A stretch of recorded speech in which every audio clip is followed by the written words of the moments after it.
It's time for us to talk relationships, and this morning on the relationship segment, we're going to be talking about admiration as a spice, a condiment for helping to improve your relationship. Mrs. Mary Rose Sackey has joined us this morning, and she's going to help us to get into that conversation. Good morning. Good morning. How are you? I'm fine, thank you. How are you? I'm very well, thank you. Good. So, why is admiration important? Yeah, before I go on to answer your question, Yes. I would want to give a big shout out to my husband today. Ish. Yes, Okay. What's the celebration? This week, Monday, 5th October, was our 24th wedding anniversary. Wow. Yes, and I want to tell him that I really admire him. And that admiration that I had for him right from the beginning still holds, you know, for his compassionate love, for his care. Wow. And that kind of understanding. You know, being in this boat with him hasn't been a struggle at all. And I appreciate God for that. It's nice to hear and that. I pray that we'll continue, you know, for the next lap, that we keep that admiration for each other, that respect. I salute him this morning, and I say that he knows everything, but just to make it, you know, sound it out again today. So he is Reverend Samuel Albert Sackey. He works with E-Process. Okay. So this morning, all I'm doing here is all because of you. Yeah. Lovely, lovely. Thank you so much. Yeah. Yeah. So to go on to the question, admiration. What is admiration? In a relationship, to admire somebody is basically to show respect or some kind of approval. You know, worthy approval, not just any, but worthy approval of somebody's actions. You know, it has to do with your actions. And I believe that is one of the roots of relationships. You know, many times, yes, we see people we love. Love is basic because love is feeling. You know, sometimes you might not know somebody, but you just see the person and then you love the person. Yeah. So love is based on feeling, more on feeling. But admiration is based on knowledge. Okay. You get to know the person. You know, I know the way you talk. I admire the way you talk. I admire the way you eat. I admire the way you talk to people or you deal with people.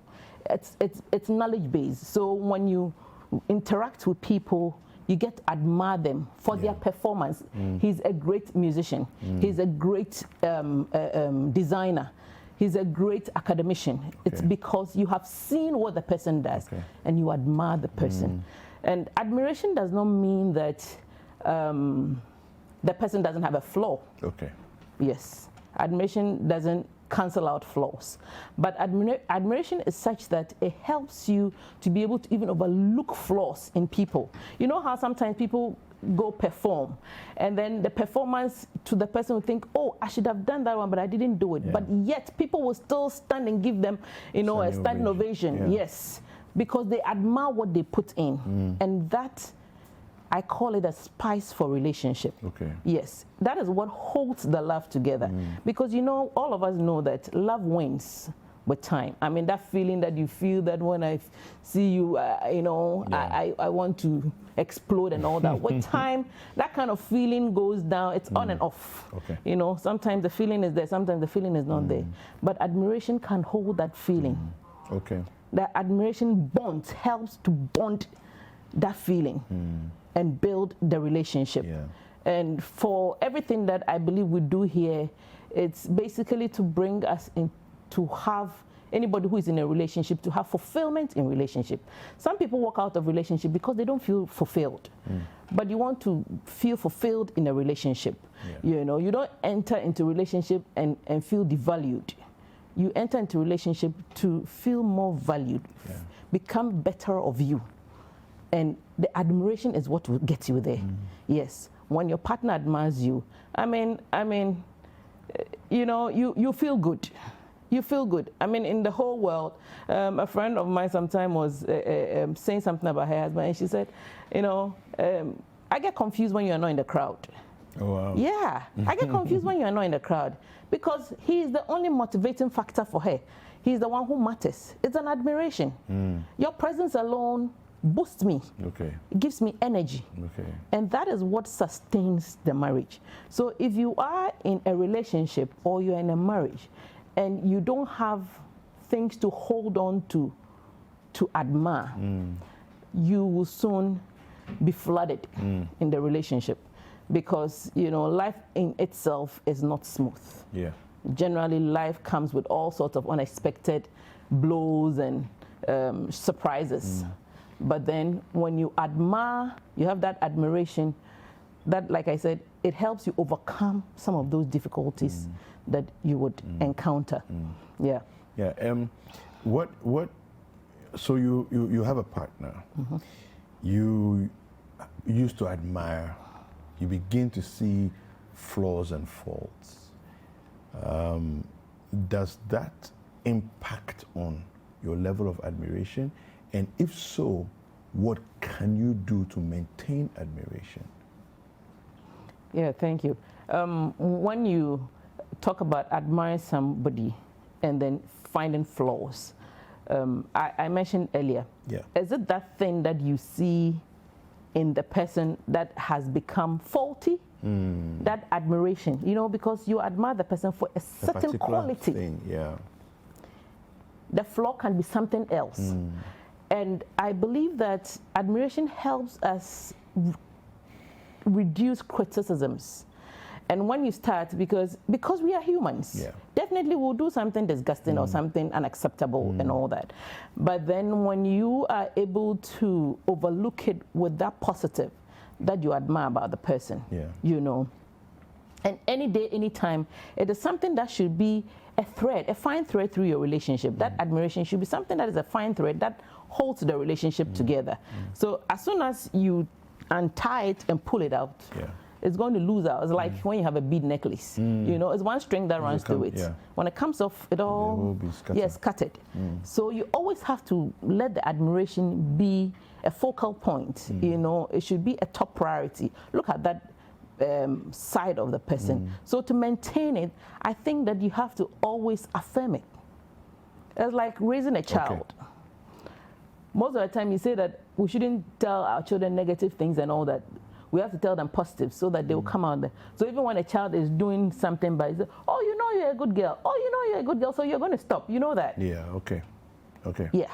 Okay. So if your partner, there's something in your partner that and you keep telling the person, hey, as for you, and this, hey, no challenger. Tell them, verbalize it.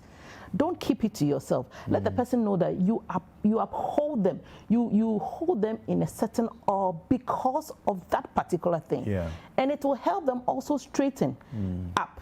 You get what I mean? Yeah. So to maintain it, you have to verbalize it. You have to learn to say it often. I admire the way you take care of the house. Okay. I admire the way you would sacrifice, even in the night, there's no water, or maybe we've run short of something. You go all the way to go and find whatever that. My husband does that for me.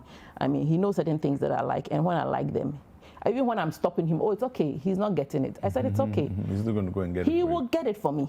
And I'll tell, that's my husband. Yeah. And I don't only tell him, I let my friends know that's my husband. He will get it for me. He will go all in to get it for me. Yeah. He wants to make me happy. It's an admiration.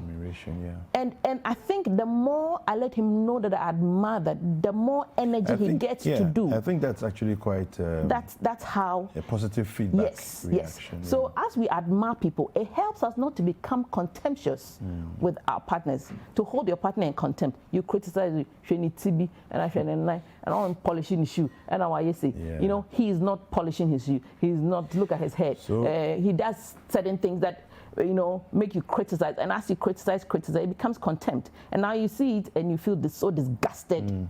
Instead of looking at that positive side to overlook that negative or the weak points, because you see it as a weak point. We all here, like I said, we are all human. We all have weak points. Okay. So it's good to know the weak point of your partner and use this positive part that you admire to overlook it. Yeah.